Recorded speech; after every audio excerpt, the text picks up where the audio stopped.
Gary, you're waving. Does that mean you want to say something? Yeah, can you hear me? We can. I just wanted to reiterate what you said and thanks to Mr. Baran for his hard work. But I did have one question for him. Did he say that there's 13 students in the mandated childcare or 30? I missed that. 13 students. Thank you.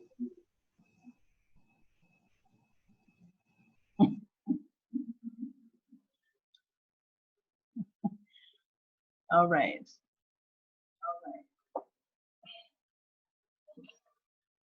Are there any board member reports, committee reports? Okay, next up is our business manager, Margaret Jewison, with a presentation for the revised budget, FY20. Oh, did you have a report, Gary? Okay. Just making sure.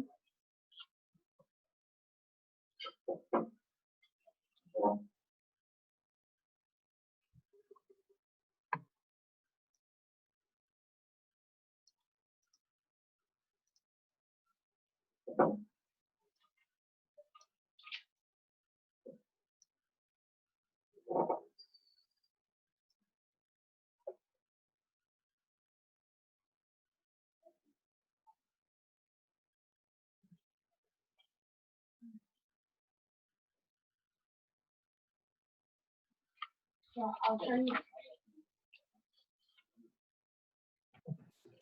I'll turn your attention to the attachment for the revised budget.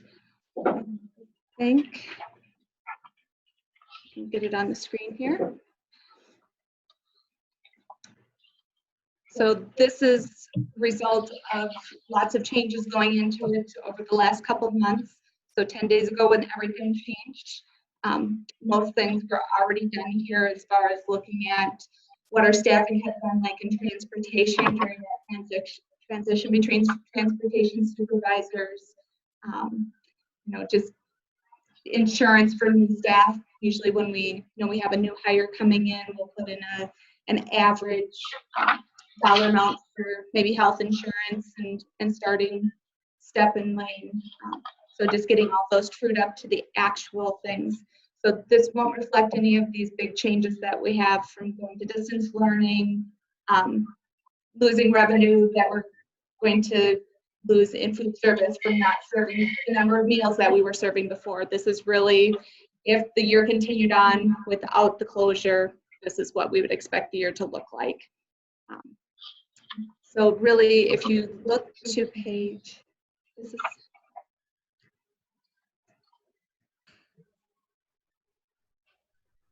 if you look to page 5, it starts our assumptions, and the one that I'd highlight there is just the first one. The rest are pretty much the same. Long-term facility maintenance funding, integration aid and levy. Those things didn't really change. If you look at the first one, the revised budget is based on 782 ADMs. The preliminary was 744. So where we thought we might be when we started the year to where we are today is really good.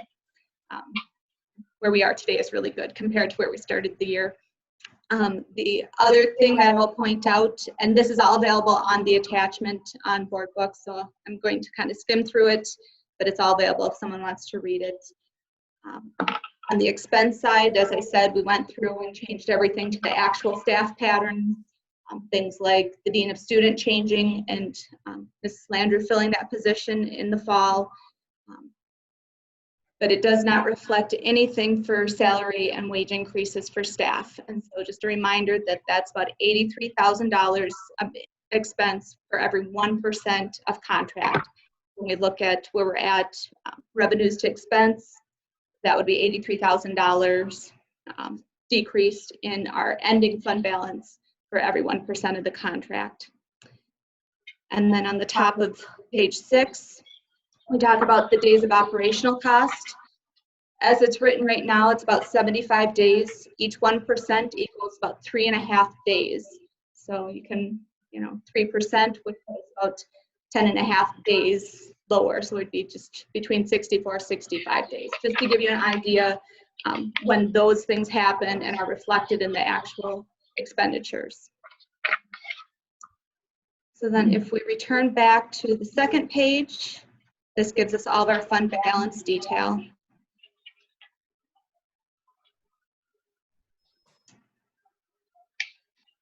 So I won't go through all of them. As I said, most of this is very similar to what we discussed in June of last year when we adopted the preliminary budget. So that change in ADMs is about $180,000 added to our revenue side. You can see in the unassigned, we're projecting to go from 1.7 to 1.8 million, but then adjusted again, about $83,000 decrease for every 1% of contract settlement. And if anyone has questions about any of the reserved accounts, but they're pretty much what we've had for a long time. Again, long-term facility maintenance is health and safety and deferred maintenance. Those two programs created that about 3 years ago. Medical assistance is for special ed students. So any of them that receive special medical attention from paraprofessionals. As we scroll further down, you can see food service and community ed. Again, we're just continuing to look at our operational costs and make sure that our revenues are covering them. Right now it's budgeted to take a small loss in the unreserved for community ed, which would be the school age care program. And 2 years ago, that was a $10,000 deficit, and through great work of our coordinator, that has turned around. So I think before everything changed last week, that probably wouldn't have gone deficit. But I think we'll have to watch that really closely to see where that comes in. If we get students back in that program before the end of the year, or if we just finish out the year where we're at. Then we have the construction fund and the debt service fund. Construction fund will just be a matter of how much of the project is completed before June 30th. So it's probably a little aggressive to spend almost half of that in that first period, but that would just give you an idea. If we spent less than that, 9.7 million, we just have that balance remaining for what happens next fiscal year. And then debt service, you just see the in and out each year of the taxes that we levy and the repayment of the bonds. So that's why that is pretty much a wash there. And then just a reminder for the last item on that page, the custodial fund has nothing to do with building and grounds, as I reminded you guys in the email. That would be student activity and the agency fund for the former names of that, and that's just an accounting change, and they're funds that the district has custody of. But again, student activity funds really belong to the students, and then scholarships the same way. We're just taking custody until we can administer them. So those, we've never had a budget in the student activity funds. So for this year, I really set it at what their activity was for this year. And going forward, it would be maybe an exercise with those groups to say, what do you think your revenues will be this year? What do you think your expenditures will be? But for this year, just to put something on. Otherwise, it looks like we've spent all this money that we didn't plan on, or brought a bunch of money in that we didn't plan on. So it just gives us a baseline to start with. So, and then page 3 and 4 are the graphs, and those are pretty much in line with what they've been in the past. So salary and benefits is 77.5% of the general fund. And that's will increase a little bit when we add the contract settlements. And then page 4 just shows the comparison of the expenditures and revenues in each fund. You can really see they're really close to being in line with each other. The general fund, we're a little bit lower in expenditures than revenues, but then with contract settlements, we would anticipate those expenditures to be higher than the revenues. Anyone have any questions? Just a note on page 6 of the presentation, you may want to update the lunch price for the K3 Oh, that's a I typo. think It it's a should be typo. 250. I thought Yep. so. But Yes. So, and those again are, it says in there, it's a mandated increase from the federal government, and that's just to make sure that we're not using free and reduced revenues to offset the price for paying students. And the program that we have right now, no one is paying. Just it's a separate program that the federal government has authorized us to be a part of to provide meals free of charge. And they're not just our students; it's any child basically under the age of 18. So it could be someone who's homeschooled or enrolled in a charter school or private school. So that will not apply to the meals we're serving right now. Any other questions? Gary? Yeah. I just sent a question in on chat. Kind of fun, but the question was, what are the savings for 2 months of no bus expenses, fuel? What are the savings for 2 months of no bus expenses?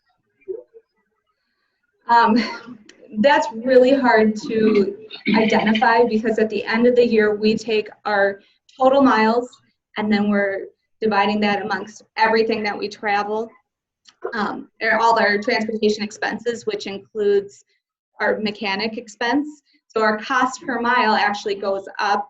We have fewer miles. So just the fuel itself, I think we're around $70,000 a year in just fuel costs. So you could say we're probably cutting, 2 nights of that by cutting out 2 months of busing. We're trying to keep staffing for regular employees the same, so we won't, have a big savings there. There'll be some bus trips, but, it's kind of not an answer to your question, but I can definitely put some numbers together. There'll be different places all over where we're saving money by not running things, and we're having extra expenses, or they're not extra expenses, but losing revenue because we're not selling items or having students in. I know we've gotten phone calls about spring athletic fees. At this point, it's hard to say that will go forward, and in that case, we would refund that money back. So there'll be changes all over the place, basically. Yep. So, and special ed, because we're receiving all of that money, if anything that we don't spend is not a loss, it's not a gain, it's just we don't have the expense, we also don't have the revenue. You brought up sports. I know we approved the budget for the coaches' salaries. Have they been paid yet for those spring sports, or how's that working? I have not, and that I think is a get up to the microphone here. I don't think any decision's been made, but the Minnesota State High School Coaches Association has had a conversation with the Minnesota legislature regarding the payment of spring coaches. I don't think any decision has been made at this point in time. There's been some email communication throughout activities directors and just a little bit of discussion as to what would be required if that was going to be the case, as far as what would you do with the coaches? Is there things that they would be required to come and do? So really there is not an answer, but it is in the works as far as the legislature is going to address that particular piece as well. So have they been paid then for the spring? For the sports spring sports, Okay. coaches have not been paid. I don't remember. There's 3 pay periods. They get up 1/3, 1/3, and 1/3, and they're not until first third comes about midway at the end of, or midway of the season. So that would probably be like mid-April, and then toward the end of the season, after the season's completed.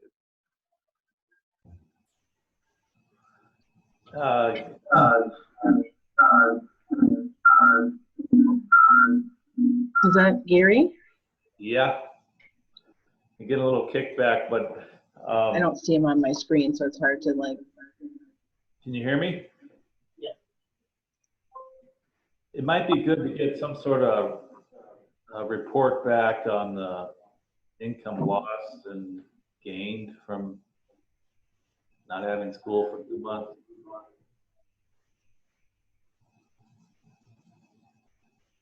Can you say that again? I'll send it in chat.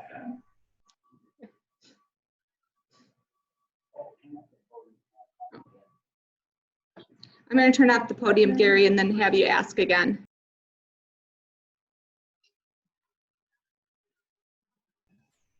Okay, is this better?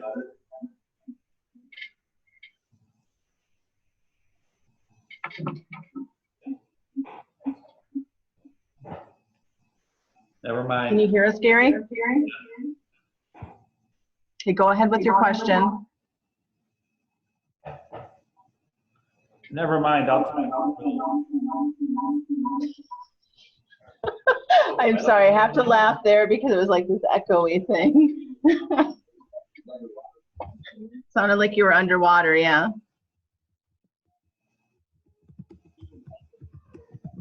Okay, if you want to type it, we can come back to it. Okay, so somebody is saying ever since something was changed, the sound has diminished. With the whatever we did to stop the meeting and change.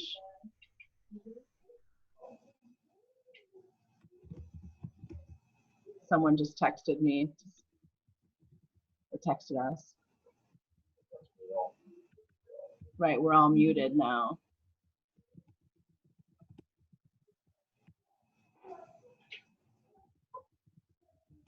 Okay.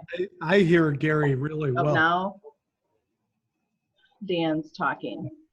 I was just saying, I hear Gary really well.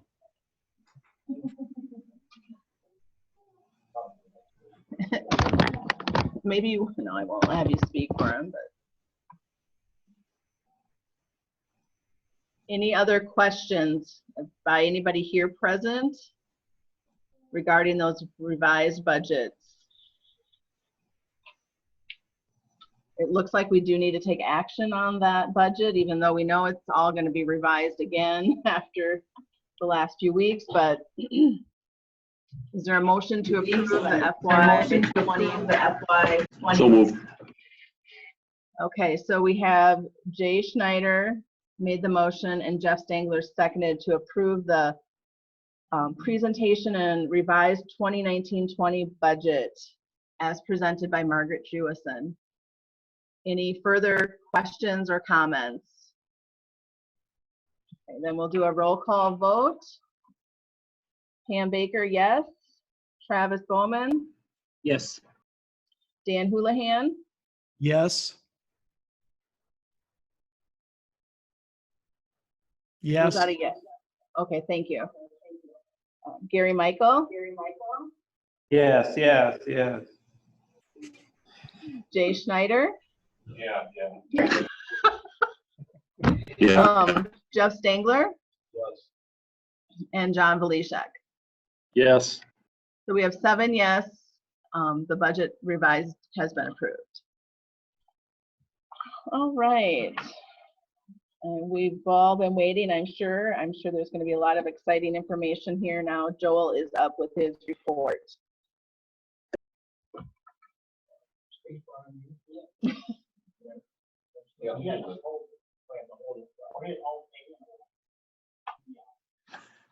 I feel like I'm on an intercom system.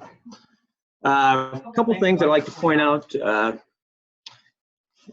think our whole educational world's kind of been turned upside down within the last 10 days, week, and maybe it's been 10 days straight through, whatever the case may be.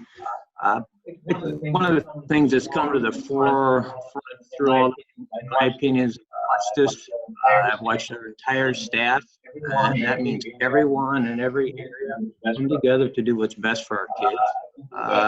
We've got a school district that loves kids, wants to do what's best for kids, and I honestly say I'm proud to be part of that. So I just think if you see some of these people really going out of their way, do what's best for our kids, make sure it's extend us.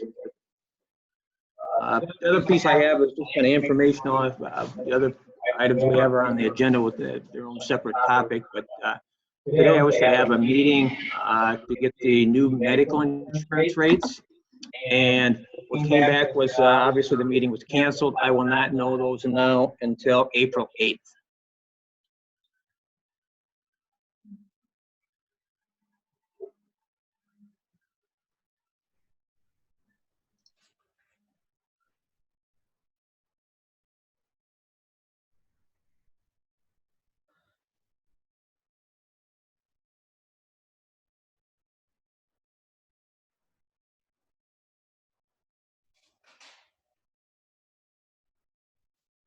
Okay, so then moving on to our information and discussion portion, we have an update regarding the governor's closing of schools. Also, along with I see the intelligence of our staff and everyone involved to try to create an equitable education for all of our kids. The other piece that I've seen is not only internal but external is the patience that people have had with the school district as we work our way through it. This is all new. In my communications, I've always said that right at the forefront. Thank you for all the work and your patience. This really is new to all of us, and really, I know we're what we know is probably not a whole lot more than you know because we haven't been told by the governor. The governor dictates everything that we're doing. The beginning and the middle of next week, he should be updating us on that. So thanks for the patience. I think it's also important. This all started a week ago Friday, about 9 o'clock. I received a text message from our superintendent's group saying that check your school email before you go to bed tonight. So we had a conference call. It came up Saturday morning at 8 with the governor to kind of give us a heads up to start thinking about it. The governor had his press conference at 10 o'clock saying the schools will be closed. And I think at about 11 o'clock, I was on the phone with Bobby, Jennifer, and JB, starting to work on our plan and literally worked through it all last weekend going forward. I think it's something to be proud of. I know Jennifer alluded to it when she said in her class, and what we put together, I think, is something that's of high quality. Coming out of this, some of the initial stages that we had to work our way through was daycare. How are we going to provide daycare? How do we know who's tier 1? We didn't even know what tier 1 really was at that time. How are we going to staff it? How many do we need? How are we going to do our social distancing? How many classrooms do we have? Then it spiraled from there. I called Nancy Colleen and talked to her about food service. How are we going to provide lunches? When's that going to occur? If you remember from the governor's orders, he said that we had until Wednesday to shut school down. Obviously, we chose not to come in Monday and Tuesday so we could get started on these things and running to make sure we're ready to go. A couple other fallouts of this. I think there was a press release. I don't know if it was today or yesterday. Honestly, they're running together on me. In regards to statewide testing, the states can apply for a waiver. So I believe MCA testing will go to the wayside for our students for this year. But all that being said, we have been working hard. We'll be ready for the governor's announcement. We've been encouraging him to make that decision sooner rather than later so we can get the word out. We were working on getting everything ready to go for our students. I'm confident we'll be ready to go on the 30th if the need arises. Have any insight as to what, I mean, at all? If I have no insight at all. My honest guess is he wouldn't have, the governor would not have shut schools down for 8 days to prepare for distance learning if he didn't plan on implementing it. Time frame, no idea. How does that look as for the district as far as the online learning? Are the teachers putting in a full day or half day, or how does that look? That follows our master agreement where they're available from 10 to 3. And that's been put out there and communicated with everyone, and so everybody knows when they can make the communication. Teachers will be good at that. I mean, they're good.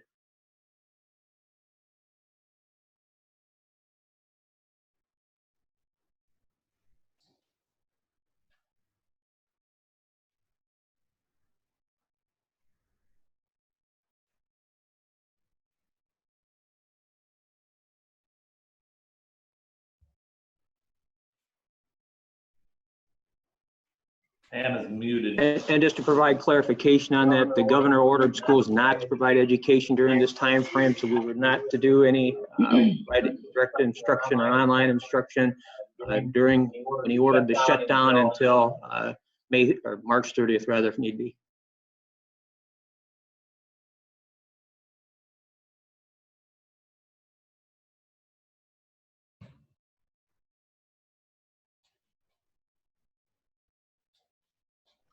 Any other discussion, information, questions about it?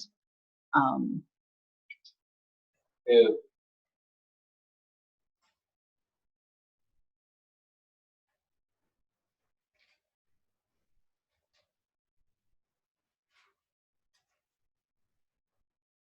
think questions like that will be dictated by the Minnesota Department of Health. I think every attempt in every school district will be to have prom if possible, graduation if possible, fill in the blank, whatever activities they have. That's the best answer I can give you. It's not a real good one, but that's the honest at this point. Based on what I was hearing at the governor's press conference today, where he was doing it remotely and electronically as well, I mean, I got the sense that we're going to see potentially a stay-at-home type situation. So that would mean to me that we're going to have the distance learning. I mean, I'm not speaking for the governor, but everything I sense from his press conference is that that's why, and like Joel said, that's why we're planning for the distance learning.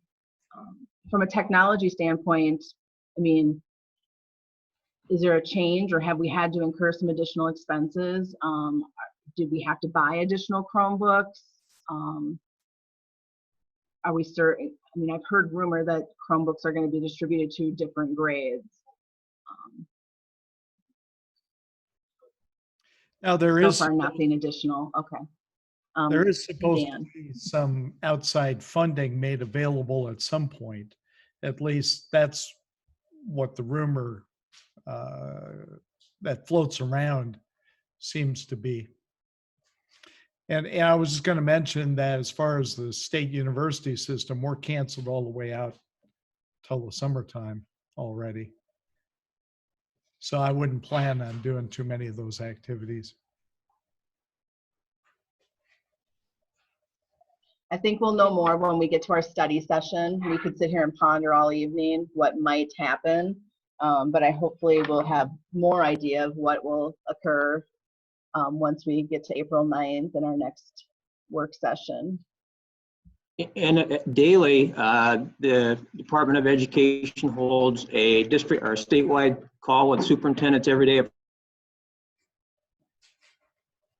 to provide us a brief update, answer questions that any supes might have had from the previous day. Most of it at this point has been related to childcare and nutrition. It will evolve as we go along, but that's where it is right now. So every day I'm provided an update of the status of where we're.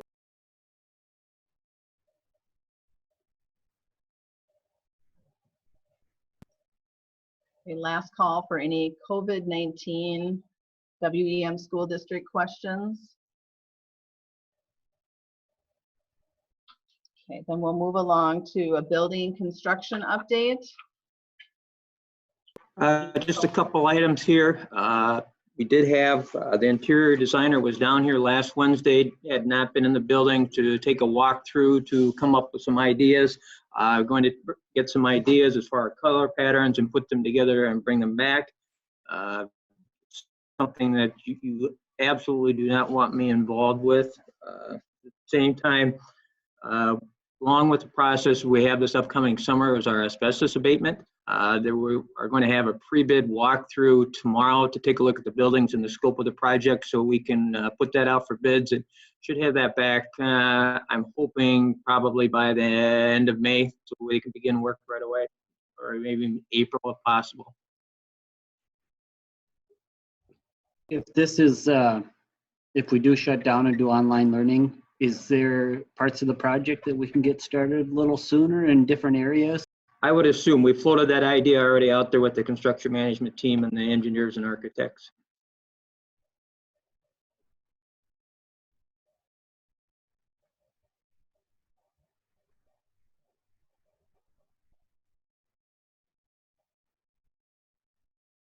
Sorry, I was muted.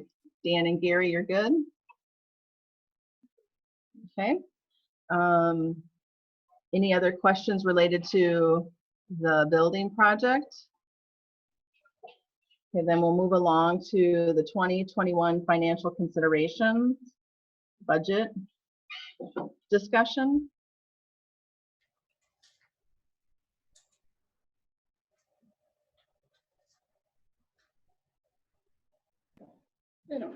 Okay, so everyone here has a hard copy of the proposal, and Dan and Gary, you have been shared that proposal both to your WEM and to your either work or personal email. I didn't know which one was easiest for you to check at this time, so you should have that electronically.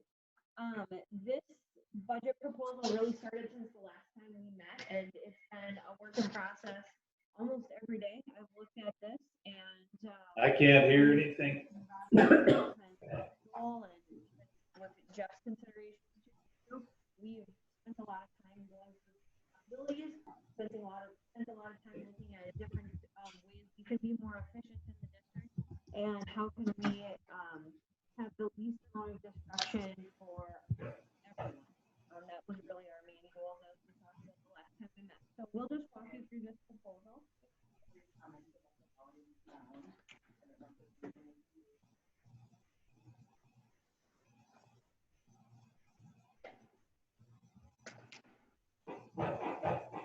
So we'll just walk through this proposal, and if you have questions along the way, feel free to ask. Ultimately, this budget, all three of the budget proposals we're going to share, ultimately have more so with the upper grade versus the lower grade. It has to do with, mostly has to do with how can we best serve students based on numbers, and so really class sizes are indicative of where we go, and how we just create schedules and systems of management. So just again, walking you through, wanted to address, the process that was taken to come up with some of these ideas. Discussions, of course, with stakeholders, looking at every place that we can be a little bit more efficient, those kinds of things. We did send out the surveys to staff, trying to get some ideas from staff as well. And so what we've come up with is 3 potential proposals. So we'll keep rolling. I'll let you talk. Sure. So the initial projection numbers, we really looked at 0 change.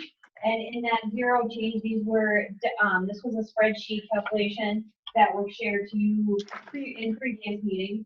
And so if we do nothing, if everything stays status quo, these are what the numbers show the fund balance. And based on our previous interaction, it was clear that the board's directive was we need to address this. And so we really went forward in a forward motion from there.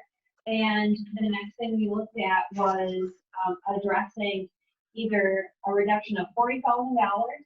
That led to, well, we saw some more efficiencies that could be created with very little disruption to students and staff. So that created a reduction of over $100,000. And then that last column is a reduction of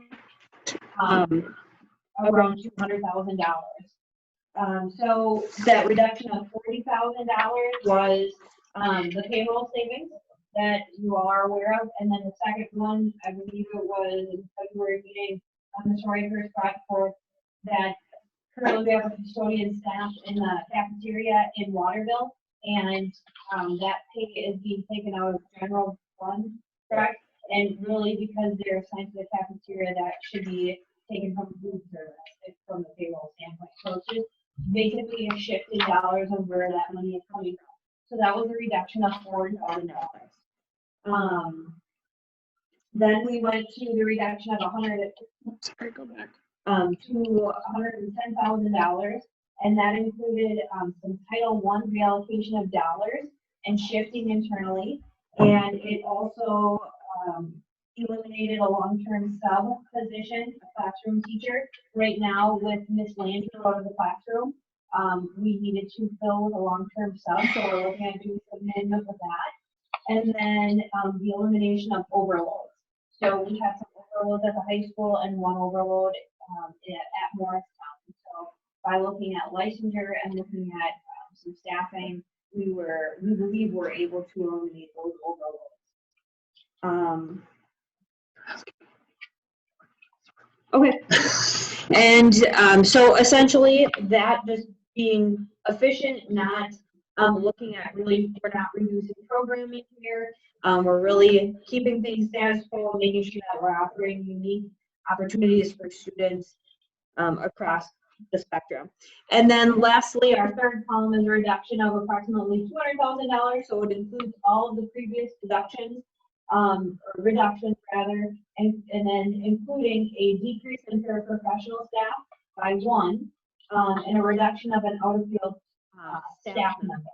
So, and with that reduction, it would mean that we would reallocate that position to be filled with someone that has a current license in that area. So again, we're not looking at taking away from student programming. We're really just looking at how can we best utilize the licensed staff in-house. So the dollar amounts are there. They're based on current day dollars that we would anticipate for next year. And then the next slide is just more detailed what that reduction looks like. So I basically went through that of which each one of those things were. And then that third page, you also see the spreadsheet on how it affects fund balance over time. So you see a spreadsheet on 40,000 and then upwards of 100,000 and again with 200,000.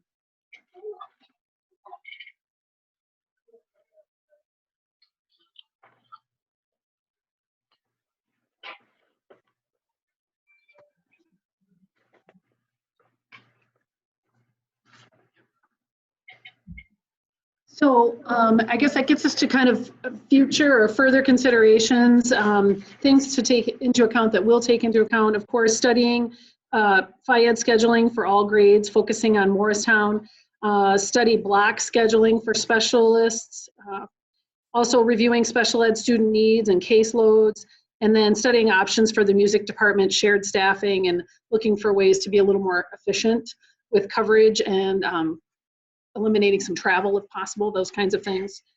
And I would say I know that, you know, as board members, you have received some correspondence with physical education, and it's been out on social media. I don't think that, you know, we're not discrediting that or discounting that for any shape of the imagination. I think one thing that we're dedicated to is to make sure that students have a well-rounded education, and I think that's what America has founded on in public education. And whether it's the arts or whether it's athletics or healthy lifestyle or math, reading, science, and social studies, and just the whole gamut. And so what you see in this is the consideration of areas that are elective areas, non-testable areas, and they're very important to us. And in a lot of ways, we can be creative with how we schedule them without decreasing student contact or eliminating them, because we do know that they're important. And as you see through our proposal, and as you have time to really digest some of this, it's not one teacher or one department over the other. It's what's best for kids, what's best for the district, and what's going to meet our financial needs as well. So I guess looking ahead, we'd like you to, you know, for us, we can't move forward with a lot of things for next year until decisions are made. So we'd ask you to consider the options and know that all of those items that were on there, the 3 options, are kind of a la carte. You can kind of go, I would like this one, but not this one and this one, and move things around a little bit. So I think there's movement within some of the suggestions. And we know that you need time to make those careful considerations. But again, if we could have some direction probably sooner than later, that would be helpful for us in staffing and moving forward. We want to, you know, if we have to replace people, we want to be able to get the best people, and we don't want to wait too long to do that. But thank you for your suggestions and help along this journey as well. Questions, I'm sure. I have a question. I know we've had a lot of outside people contact the board members about everything, and especially physical education. Is there a way that we can maybe have our media lady or somebody do an all-out survey of the community? I know you said you did the teacher one and it wasn't a lot of respondents, which I don't know why, but is there anything we can do? What You would know? that survey look like? I don't know. That's what I'm asking. If we could, maybe get maybe do another one with the teachers and the custodial staff and everybody involved in the school, and then one with the community. Maybe they would come up with stuff that we're not seeing. I don't know. The one out to staff did go to all staff, paraprofessionals, because everybody too. That I can't verify, but for sure paraprofessionals. I don't think it Went to WEM staff. Oh, that could be. Yeah, I think they should be involved in this, Absolutely. in the survey, and if we could get it broader somehow, I don't know, with our media lady or media guy, I guess I'm happy to make a survey if that's the direction. I just want to know what are you, the same questions that we ask staff isn't necessarily conducive to asking the public, so I would just wonder what that would look like with those questions. What kind of answers are you looking for?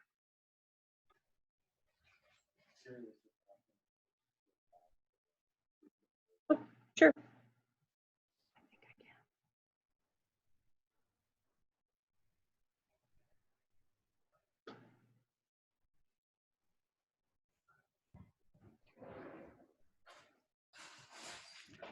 I have a question about overloads. Hi, Dan. What purpose were the overloads serving? They were offering variations of classes, elective classes. They were also in one in particular in Morristown. It was a science class, and there's only one science middle school classroom teacher, and we have additional staff that's able to teach that. So by moving some things around. Okay, but these were electives. They weren't required courses? Correct, that's accurate. With the exception of the science, and the science, like I said, we're not gonna cut science from middle school. We're just going to pass on a section to a teacher that is also licensed. Okay. Thank you. I would say the same is true for in some ways for the high school, where we had a teacher teaching an extra Avid class that was then on an overload, and we, based on sections, we have room for another staff member that's trained in Avid to pick up that class. Thank you.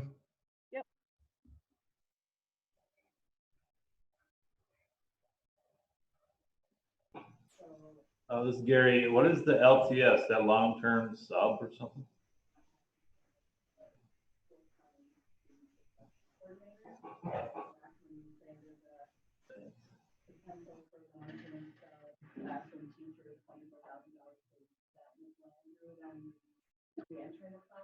No, that is not.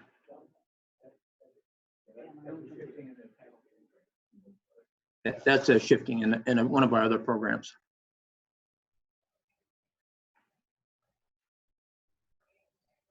Okay, just to clarify my question so the public knows, my question was in regard to the long-term sub classroom teacher position and inquiring as to whether that was a change in Ms. Landrieu's role, and the principals are responding that it's not a change in her role. Right. Ms. Landrieu has been super instrumental in a lot of the things that we do that assist Bobby and I, and support our staff and our students, and it's been very, we feel like it's been super successful, and we're happy to have Ashley continue on in that role. And can you guys hear me? When somebody answers a question, go to the mic, and somebody asks one, turn on your mic.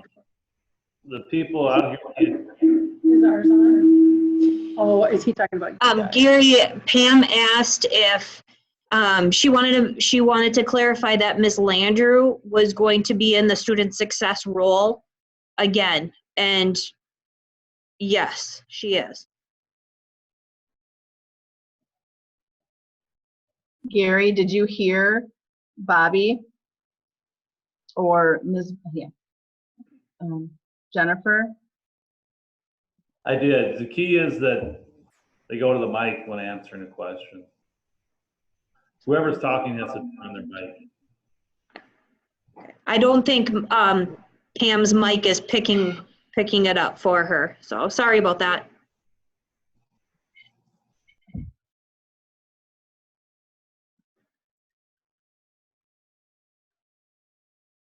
Are there other questions? Any other questions? Can you explain what an out-of-field staff member is?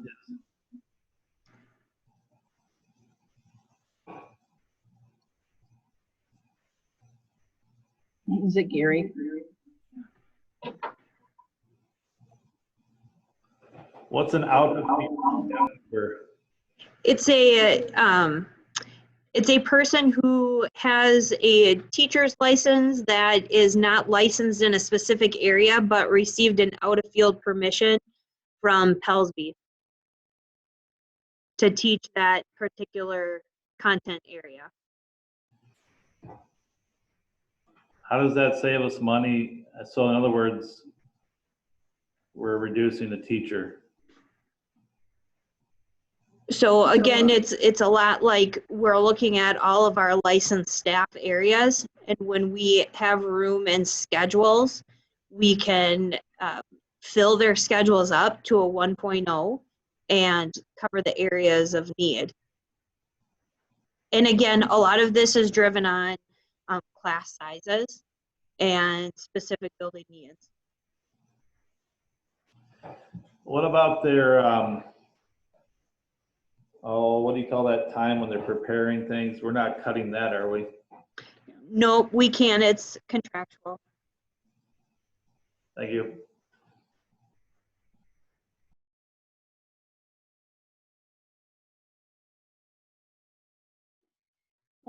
If you don't have any other questions, I'm sure if you do, we'd be happy to clarify anytime. Okay. When are we needing to provide response by? Is it the next board meeting or is it this? I think you probably want some time to digest this material and look it over, obviously. So I would say, as the lady said, sooner rather than later, even if, let's see, yes, for sure, April gets a little late, but the trick behind all this is to develop a schedule based on where we're at for staffing.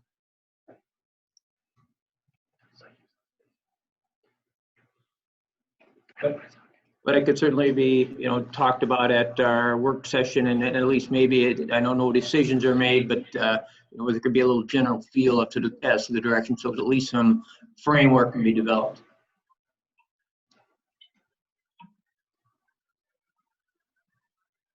And there's no harm with putting a position out there, advertising it, not knowing whether or not you would or wouldn't be hiring it. Would there be? I mean, no harm, but people will get gobbled up other places too. They won't wait for us. I mean, we can put it out there and get them in queue to come in, but if we don't pull them in, they'll take jobs other places, I think I call it burning the candle at both ends. So that yeah. Okay, thanks guys.